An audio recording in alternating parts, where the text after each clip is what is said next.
That was terrible, Dinesh. Just before we stop on the virgin thing, if these poor fools had read the Talmud instead of the Quran, they'd know that they get 72 mothers-in-law as well. Look, Dinesh is correct in saying that in my book I say that there's no reason at all to believe that the so-called Jesus of Nazareth ever existed. But here's what I say about Socrates.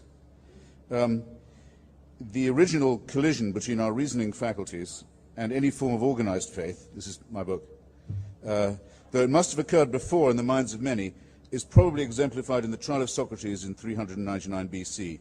It does not matter at all to me that we have no absolute certainty that Socrates even existed.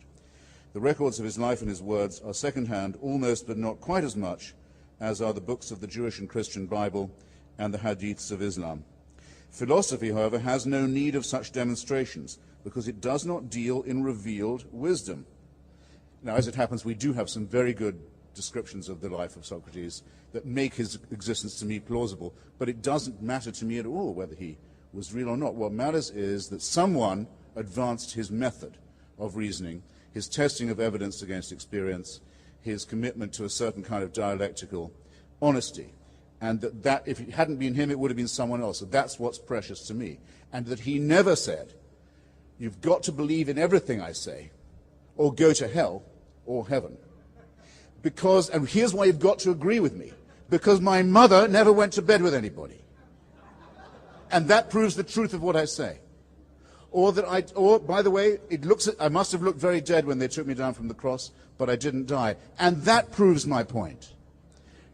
I'm willing to grant it all. I'm willing to grant the Immaculate Conception first, then the virgin birth, then the resurrection, and the Annunciation and the Assumption. I'm willing to grant all of it.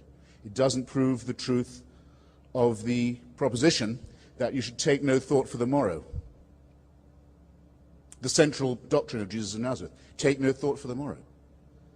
No investment, no thrift, no care for your children, that you should abandon your family, not worry about construction, about investment, about anything. Just follow me. A ridiculous and immoral proposition that, as C.S. Lewis so cleverly, and I must say for him, very honestly puts it, means that the man must either have been a maniac, a sick man, an evil man, or he must have believed that the world was coming immediately to an end and that he was commanded to announce this fact to the deluded Bronze Age inhabitants of Palestine. Because if he didn't believe that, and if he didn't believe he was divinely mandated, then his words would not have been inaccurate or false, they would have been wicked.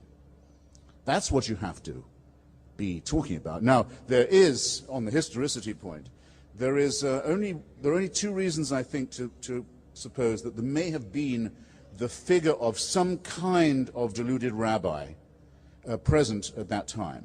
The first is the fakery of the story. The fakery itself proves something. The prophecy says this man must be born in the house of David, of David's line in David's town. It means he must be born in Bethlehem. Jesus of Nazareth is well known to have been born in Nazareth. In order to get him to Bethlehem, a huge fabrication has to be undertaken. A census is proposed by Caesar Augustus. No such census ever took place. The people of the region were not required to go back to their hometown to be registered. That's never happened. Quirinius was not governor of Syria in that year, as the Gospels say. None of the story of the Nativity is true in any detail, and not one of the Gospels agrees with each other on this fabrication. But the fabrication itself suggests something. If they were simply going to make up the whole thing, and there'd never been any such person, then why not just have him born in Bethlehem right there and leave out the Nazarene business? So the very falsity of it, the very fanatical attempt to make it come right, suggests that, yes, there may have been a charismatic, deluded individual wandering around at that time. But which is most impressive to you? The fantastic fabrications, the unbelievably inane and inarticulate preachments, or the inconsistencies in the story? You could mention another thing about the resurrection. Most of the witnesses to this are women, illiterate, stupid, deluded, hysterical females, of the kind who in a Jewish court at that time would have had about as much chance of being listened to as they would in an Islamic court today. What religion that wants its fabrication to be believed is going to say, you've got to believe it, because we have some illiterate, hysterical girls who said they saw this? No, it's impressive to me.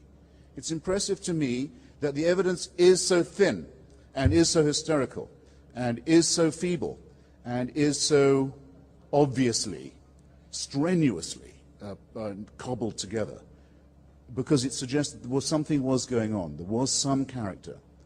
And I don't want to, therefore, to profane those who think that no, that there must have been something, and say, no, there was nothing. This is not a whole cloth fabrication, but it is a very human and very intelligible and very pitiable, I think, practice of fraud that may have worked on stupefied peasants in the Greater Jerusalem area, but should really have no power to influence anyone in this room, whereas the noble methods and words and systems by which Socrates reasoned will continue to illuminate our path for as long as we care about the only real gift we have, which is our independent intelligence. Now, I think that'll do for now, but if you want to ask me, yes, I've run out of time, but if you would care just to look at the chapter I've written about the discovery, the concession now, by every Israeli archaeologist, by the whole school now of Israeli archaeology, that the entire story of the Exodus, the captivity, the wandering, the conquest of Canaan, and the rest of it, is also a complete fabrication. You will see a perfect collision between the two things that do allow us to make progress as scholars and intellectuals: the weighing of evidence against interest.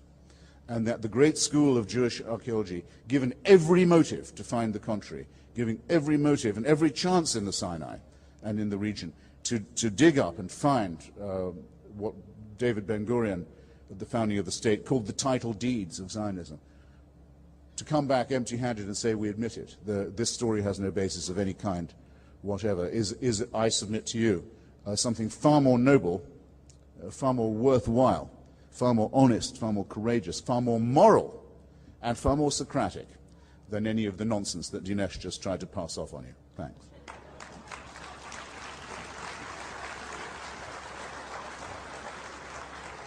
All right. Dinesh has asked for 2 minutes to rebut Christopher, so then Christopher will give you 2 minutes to rebut Dinesh, and then we'll go straight to questions.